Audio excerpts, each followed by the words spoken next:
ہر عبادت سے برتر عبادت نماز، ساری دولت سے بڑھ کر ہے دولت نماز، ہر عبادت سے برتر عبادت نماز۔ الحمد للہ رب العالمین والصلاة والسلام على سید الانبیاء والمرسلین، اما بعد فاعوذ باللہ من الشیطان الرجیم، بسم اللہ الرحمن الرحیم۔ الصلاة والسلام علیک یا رسول اللہ وعلى آلک واصحابک یا حبیب اللہ۔ الصلاة والسلام علیک یا نبی اللہ وعلى آلک واصحابک یا نور اللہ۔ نبی پاک صلی اللہ تعالی علیہ وآلہ وسلم کا ارشاد پاک ہے، فرمایا اے لوگو، بے شک بروز قیامت اس کی دہشتوں اور حساب و کتاب سے جلد نجات پا جانے والا شخص، فرمایا وہ ہوگا جس نے تم میں سے مجھ پر اس دنیا میں بکثرت درود پاک پڑھے ہوں گے۔ صلو علی الحبیب صلی اللہ تعالی علی محمد صلی اللہ علیہ وسلم۔ پیارے پیارے اسلامی بھائیوں اور مدنی چینل کے ناظرین، یہ ہے پروگرام احکام نماز۔ ہم آپ کو اس میں خوش آمدید کہتے ہیں۔ حصول ثواب کی خاطر بیان سننے سے پہلے اچھی نیتیں بھی فرما لیجئے کہ فرمان مصطفیٰ صلی اللہ تعالی علیہ وآلہ وسلم ہے، نیت المؤمن خیر من عملہ، مومن کی نیت اس کے عمل سے بہتر ہے۔ مدنی چینل کے ناظرین، تمام عاقل، بالغ اور مسجد میں پہنچنے پر قادر مردوں پر 5 وقت کی نماز مسجد میں باجماعت ادا کرنا یہ واجب ہے۔ اگر بغیر کسی عذر شرعی کے ایک وقت بھی مسجد کی جماعت کو ترک کر دیں تو گناہ گار ہیں۔ قرآن مجید فرقان حمید میں اللہ تبارک و تعالی ارشاد فرماتا ہے، وَأَقِيمُوا الصَّلَاةَ وَآتُوا الزَّكَاةَ وَارْكَعُوا مَعَ الرَّاكِعِينَ، اور نماز قائم رکھو اور زکوٰۃ ادا کرو اور رکوع کرنے والوں کے ساتھ رکوع کرو۔ اس آیہ مبارکہ کی تفسیر میں تفسیرات احمدیہ کے اندر ایک جملہ موجود ہے، فرمایا فَالْجَمَاعَةُ فِي الصَّلَاةِ الْخَمْسِ واجبۃ بہذہ الآیہ۔ اس آیہ مبارکہ کی بنا پر، یا یوں کہہ لیں کہ یہ آیہ مبارکہ اس بات پر دلالت کرتی ہے کہ 5 نمازوں میں جماعت یہ واجب ہے۔ مسجد کی جماعت میں حاضر نہ ہونے والوں کے بارے میں اللہ کے رسول صلی اللہ تعالی علیہ وآلہ وسلم نے ایک مرتبہ ارشاد فرمایا، لیس صلاۃ اثقل علی المنافقین من الفجر والعشاء ولو يعلمون ما فيهما لأتوهما ولو حبوا لقد هممت أن آمر المؤذن فيقيم ثم آمر رجلا يؤم الناس ثم آخذ شعلا من نار فأحرق على من لا يخرج إلى الصلاة بعد۔ حضور نبی پاک صلی اللہ علیہ وسلم نے ارشاد فرمایا کہ منافقوں پر فجر اور عشاء کی نماز سے زیادہ اور کوئی نماز بھاری نہیں، اور اگر انہیں معلوم ہوتا کہ ان کا ثواب کتنا ہے، نماز فجر اور نماز عشاء ان کا ثواب کتنا ہے، اور چل نہ سکتے ہوتے تو فرمایا گھٹنوں کے بل گھسٹتے ہوئے آتے، اور فرمایا لقد ہممت، میرا تو تحقیق یہ ارادہ ہو گیا تھا کہ میں مؤذن سے کہوں کہ وہ تکبیر کہے، پھر میں کسی کو نماز پڑھانے کے لیے کہہ دوں، یعنی انہیں نائب مقرر کروں اور وہ نماز پڑھائیں، اور فرمایا اور خود آگ کی چنگھاریاں لے کر ان سب کے گھروں کو جلا دوں جو ابھی تک نماز کے لیے نہیں نکلے ہیں۔ مدنی چینل کے ناظرین، ایک دوسری حدیث مبارک جو حضرت امام احمد بن حنبل رحمۃ اللہ تعالی علیہ کی کتاب میں موجود ہے، فرمایا الجفاء کل الجفاء والکفر والنفاق من سمع منادی اللہ ینادی الی الصلاح فلا یجیبہ، کہ آدمی اللہ کے منادی کو نماز کی ندا کرتا ہوا سنتا ہے اور یہ خود حاضر نہیں ہوتا، صرف سن رہا ہے حی علی الصلاح حی علی الفلاح، لیکن نماز کے لیے حاضر نہیں ہوتا۔ فرمایا یہ ظلم ہے، اور ظلم بھی ایسا جو پورا ظلم ہے، اور یہ کفر کی طرف لے جانے والا، اور یہ نفاق ہے۔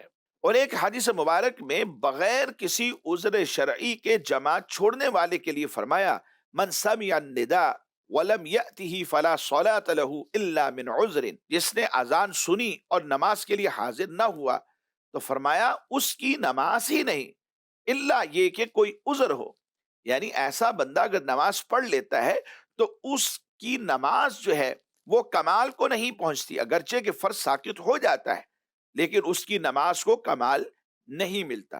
یوں ہی ایک حدیث مبارک میں یہ بھی ارشاد پاک ہے لا صلاۃ لجار المسجد الا فی المسجد، کہ مسجد کے پڑوسی کی نماز نہیں ہوتی مگر مسجد میں، مسجد میں پڑھے گا تو کمال مل جائے گا کہ جماعت کے ساتھ ادا کی ہے، اور اگر یہ گھر میں پڑھ لیتا ہے اور مسجد کا پڑوسی ہے تو اب اس صورت میں نماز کا فرض اگرچہ ساقط ہو جاتا ہے لیکن اس کی نماز کا وہ کمال کہ جو اس کو ملنا چاہیے تھا وہ نماز کا کمال اسے حاصل نہیں ہوتا۔ حضرت مولا المسلمین مولا مشکل کشا علی المرتضی شیر خدا رضی اللہ تعالی عنہ مسجد کی جماعت چھوڑنے کے حوالے سے آپ ارشاد فرماتے ہیں کہ لا صلاۃ لجار المسجد الا فی المسجد، قال الثوری فی حدیثہ قیل لعلی ومن جار المسجد من سمع النداء، مسجد کے پڑوسی کی نماز نہیں مگر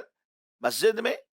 حضرت امام ثوری علیہ رحمہ کی حدیث میں ہے کہ حضرت مولا المسلمین رضی اللہ تعالیٰ سے پوچھا گیا کہ مسجد کا پڑوسی کون ہے، تو ارشاد فرمایا جو اذان کی آواز کو سنتا ہے، اور اس کی نعمت کیا ہے آئیے وہ بھی سماعت کر لیں۔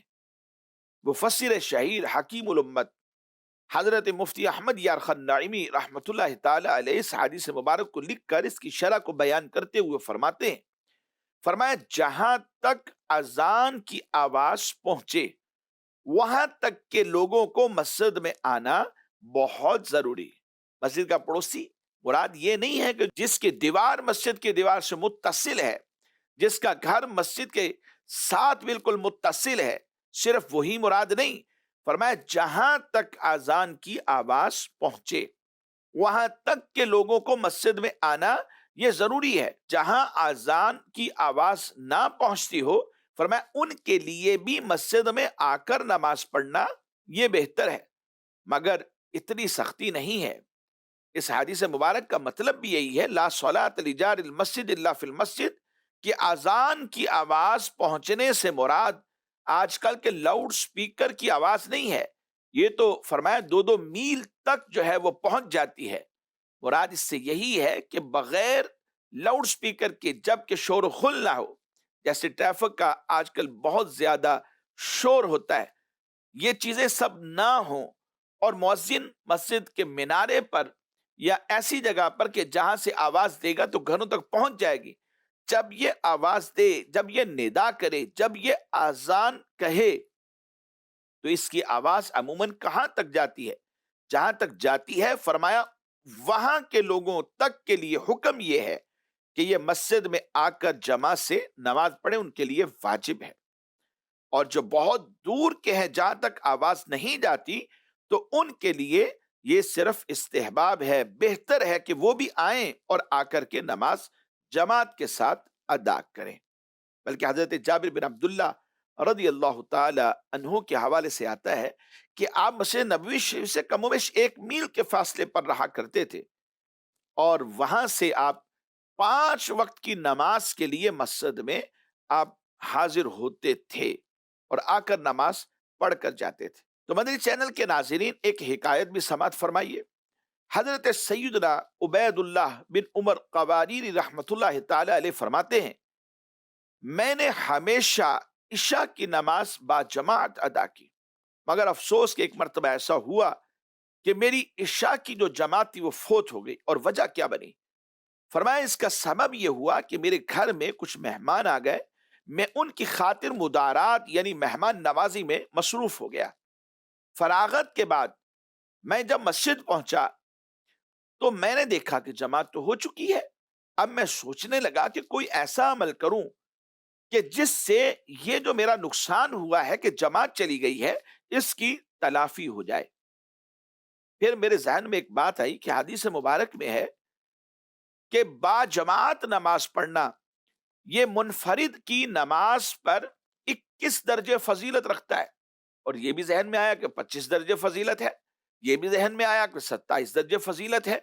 بس پھر کیا ہوا کہ میں نے اس نماز کو 27 مرتبہ پڑھ لیا، اس وجہ سے تاکہ وہ کمی، وہ نقصان پورا ہو جائے، اس کی تلافی ہو جائے کہ جو میرا ہو چکا ہے۔ چنانچہ میں نے 27 مرتبہ نماز عشاء ادا کی، پھر میں گھر گیا تو جا کے میں سو گیا۔ تو میں خواب میں دیکھ رہا ہوں کہ چند گھڑ سوار ہیں، میں ان کے ساتھ ساتھ جا رہا ہوں اور ہم سب کسی جگہ پر پہنچنے کی کوشش کر رہے ہیں۔ اتنے میں ایک گھڑ سوار نے مجھ سے یہ کہا کہ تم اپنے گھوڑے کو مشقت میں نہ ڈالو، بے شک تم ہم سے نہیں مل سکتے، تمہارا ہمارے ساتھ کوئی مقابلہ نہیں ہے۔ تو میں نے کہا کہ میں آپ کے ساتھ کیوں نہیں مل سکتا؟ انہوں نے کہا اس لیے کہ ہم نے عشاء کی نماز با جماعت ادا کی ہے۔ مدنی چینل کے ناظرین، معلوم یہ ہوا جماعت چھوٹ جانے کے بعد اگر کوئی اس نماز کو 27 بار بھی پڑھ لیتا ہے تب بھی با جماعت نماز پڑھنے کے ثواب کے برابر نہیں پہنچ سکتا۔ یقیناً با جماعت نماز پڑھنے کی اپنی ہی برکتیں ہیں جو بغیر جماعت کے حاصل نہیں ہو سکتی۔ لہذا ہم سب کو چاہیے کہ با جماعت نماز کی ادائیگی کے لیے وقت کی پابندی کا ہم پورا خاص خیال رکھیں اور اپنے کام کاج، اہل و عیال اور دیگر جو مصروفیات پر نماز کو ہم فوقیت دیتے رہیں، کیونکہ کوئی عمل نماز سے بڑھ کر اہمیت کا حامل نہیں ہو سکتا۔ اللہ کریم ہم سب کو عمل کی توفیق بھی عطا فرمائے۔ تو مدنی چینل کے ناظرین، آئیے آج کے سلسلے میں ہم چند ایک احکام نماز کو بھی شامل کرتے ہیں۔ مطلقاً نماز کے بارے میں کہ کن لوگوں کے لیے یہ واجب ہے کہ وہ جماعت کے ساتھ نماز پڑھیں۔ ایک آزاد، عاقل، بالغ مسلمان جو قادر بھی ہے جماعت کے اوپر، اس کے اوپر واجب ہے کہ بغیر کسی عذر کے جماعت کو نہ چھوڑے، کیونکہ بلا عذر ایک بار بھی جماعت کو چھوڑنے والا یہ گناہگار ہے اور مستحق سزا ہے، اور کئی بار جو ترک کرتا ہے تو فقہا نے لکھا کہ ایسا شخص، فرمایا یہ فاسق ہے اور یہ مردود الشہادہ ہے، اس کو سزا دی جانی چاہیے، اس کی تو گواہی بھی فرمایا کہ مردود ہے، کیونکہ اس نے بغیر کسی عذر شرعی کے جماعت کو ترک کیا ہے۔ اور کس کس نماز کی ادائیگی کے لیے جماعت کا ہونا ضروری ہے، یعنی جماعت نہیں ہوگی تو وہ نماز ہی نہیں ہو سکتی، اس کے بارے میں بھی فقہا نے بیان فرمایا ہے۔ جیسے نماز جمعۃ المبارک، یوں ہی عیدین کی نماز، ان کے لیے جماعت شرط ہے کہ عیدین اور جمعہ یہ بغیر جماعت کے ہوتی ہی نہیں ہے، ان کے لیے جماعت شرط ہے، شرط کی حیثیت رکھتی ہے۔ جماعت ہے تو یہ نمازیں ہیں، یعنی شرط پائی جائے گی تو مشروط بھی پایا جائے گا۔ نماز مشروط ہے اور شرط جماعت ہے، جماعت ہے تو یہ نمازیں ہیں۔ اور نماز تراویح جو ہے اس کے لیے جماعت ہونا یہ سنت کفایہ ہے کہ محلہ کے سب لوگوں نے اگر اسے ترک کر دیا تو سب نے برا کیا، اور اگر کچھ لوگوں نے قائم کر لی تو باقیوں کے سر سے بھی یہ ساقط ہو جاتی ہے۔ اور رمضان کے وطر میں جماعت سے پڑھنا یہ مستحب ہے۔ نوافل اور علاوہ رمضان کے وطر میں جماعت قائم کرنا اگر تو تداعی کے طور پر ہو تو پھر مکروہ ہے۔ اب یہاں پر جماعت کے ساتھ نوافل ادا کرنے کی دو صورتیں بن جاتی ہیں، ایک تداعی کے ساتھ، ایک دوسرا تداعی کے بغیر۔ تداعی کس کو کہتے ہیں؟ تداعی کا مطلب یہ ہے کہ لوگوں کو جماعت کے لیے بلانا اور انہیں جمع کرنا۔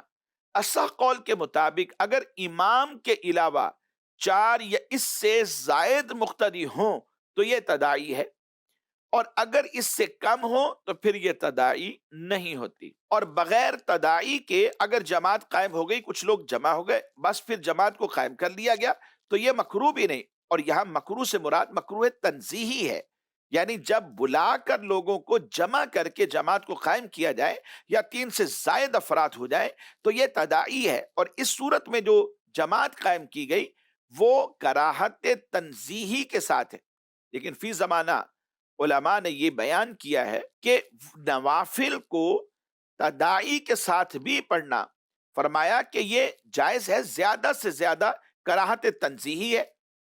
اب اگر عوام اس کی جماعت کو قائم کرتے ہیں تو عوام الناس کی نیکیاں تو پہلے ہی کم ہوتی ہیں، رغبت بھی نیکیوں کی طرف زیادہ نہیں ہوتی. اگر انہیں منع کریں گے تو چھوڑ بیٹھیں گے، جیسے صلاۃ التسبیح، صلاۃ التوبہ، تہجد یا دیگر نوافل کے اندر جماعت کو قائم کرنا. فرمایا عوام الناس اگر اس کا اہتمام کرتے ہیں تو پھر انہیں منع نہیں کرنا چاہیے کہ اگر انہیں منع کر دیں گے تو پھر یہ رک جائیں گے. اور یہ گناہ تو ہے نہیں، تداعی کے ساتھ بھی اگر ہو تو پھر گناہ نہیں ہے، اس وجہ سے انہیں روکنا بھی نہیں چاہیے. اگر قائم کرتے ہیں تو انہیں قائم کرنے دینا چاہیے. جیسے فی زمانہ بہت ساری مساجد میں صلاۃ التسبیح کا اہتمام کیا جاتا ہے، تو وہاں پر بھی اگر اہتمام ہوتا ہے تو شرعاً اس میں کوئی بات نہیں ہے.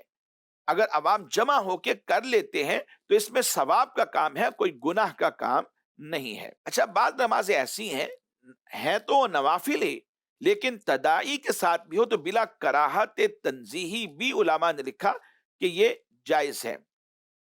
جیسے نماز تراویح ہے، کسوف اور استسقاء کی نماز ہے، یعنی سورج گہن اور بارش کو طلب کرنے کے لیے اللہ تعالیٰ کی بارگاہ میں نوافل پڑھے جاتے ہیں. تو فرمایا اس میں تو کسی بھی قسم کا حرج نہیں ہے، اگرچہ کہ یہ تداعی کے ساتھ ہی کیوں نہ ہو. تو مدنی چینل کے ناظرین، آئیے آج کے سلسلے میں ہمارے پاس چونکہ چند ایک ریکارڈڈ سوالات بھی ہیں تو ہم انہیں شامل کرتے ہیں.